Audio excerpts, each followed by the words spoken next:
یہ ہے میرے عزیزو اللہ کی کتاب جو اتنی عظمت عزتیں رفتیں عطا کرتی ہے۔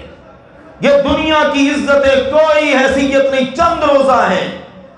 حقیقی عزتیں جو ملتی ہیں وہ اس قرآن کی بدولت ملتی ہیں۔ تو کہا اس قرآن نے ان کو عظمت دی ہے، یہ قرآن ہے جس نے ان کو یہ شان اور رفعت اور بلندی عطا کی ہے۔ اگلی بات میرے عزیزو غور کیجئے، اس قرآن کا اثر قبول کرنا بڑی تاثیر والا ہے۔ یہ قرآن یہ بڑی شان والا ہے قرآن۔ باتیں بہت ساری ہیں، گھڑی پر بھی میری نظر ہے، وقت اتنی سپیڈ سے گزرتا ہے کہ بات ہی پوری نہیں ہو پاتی، لیکن چند ایک باتیں ضرور کروں گا۔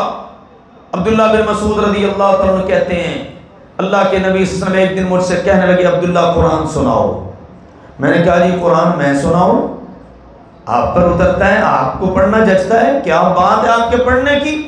کہا ہاں بالکل، آج میرا دل کرتا ہے میں کسی اور سے قرآن سنوں۔ قرآن پڑھنا بھی سنت ہے، قرآن سننا بھی، قرآن پڑھنا بھی سنت ہے، قرآن سننا بھی سنت ہے۔ یاد کر لیجیے ان باتوں کو۔